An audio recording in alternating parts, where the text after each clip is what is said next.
আসসালামু আলাইকুম। আজকে করে দেখাবো খুব সহজেই রেস্টুরেন্টের মতো সাসলিক।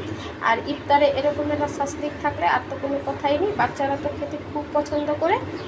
আশা করি সহজ রেসিপিটা আপনাদের কাছে ভালো লাগবে।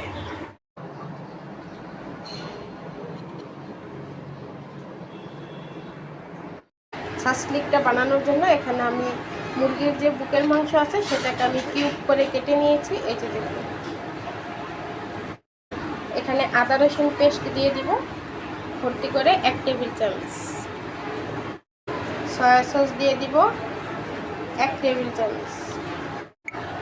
এখানে নিয়েছি হাফ টেবিল চামচ লবণ, কালো গোলমরিচের গুঁড়া, ধনিয়ার গুঁড়া, গরম মশলার গুঁড়া, জিরার গুঁড়া, আর এখানে সামান্য কাবাব মশলা নিয়েছি আমি, আর নিয়েছি শুকনো মরিচের গুঁড়া। সব কিছু দিয়ে মাংসটাকে খুব ভালো করে ম্যারিনেট করে নেব।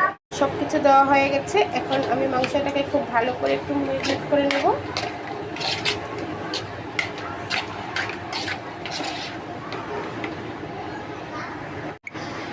ম্যারিনেট করে নিয়েছি। এখন সাসলিকটা ভাজার জন্য এখানে আমি নিয়েছি ক্যাপসিকামকে আমি ছোট কিউব করে কেটে নিয়েছি, গাজর নিয়েছি, আর নিয়েছি পেঁয়াজ।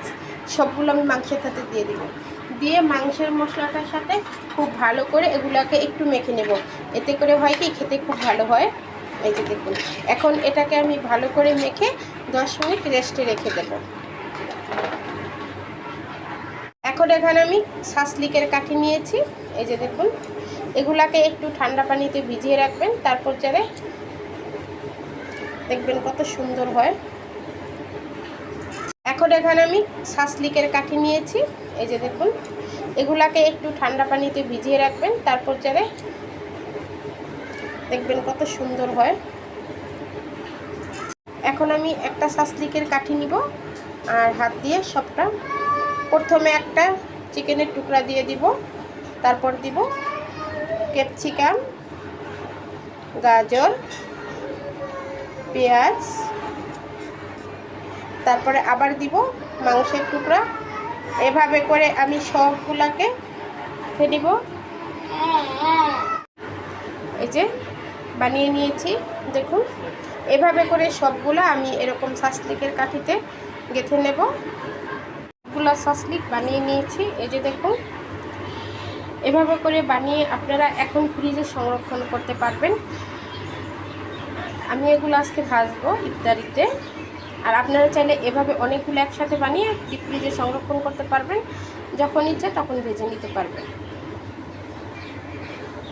দিয়েছি, তবে তেলের পরিমাণটা আপনারা চাইলে ডুবো তেলেও ভাজতে পারেন, আবার কম তেলেও ভাজতে পারেন। তেলটা হালকা গরম হয়ে গেছে, এখন আমি সাসলিকগুলো দিয়ে দেব।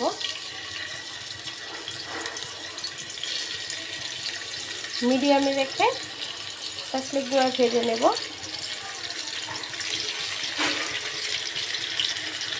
আমি একসাথে 4টা করে দিয়ে ভেজে নেব।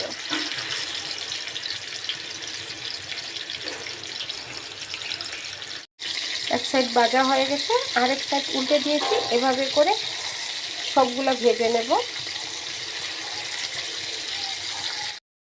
এই যে সাসলিকগুলো ভাজা হয়ে গেছে।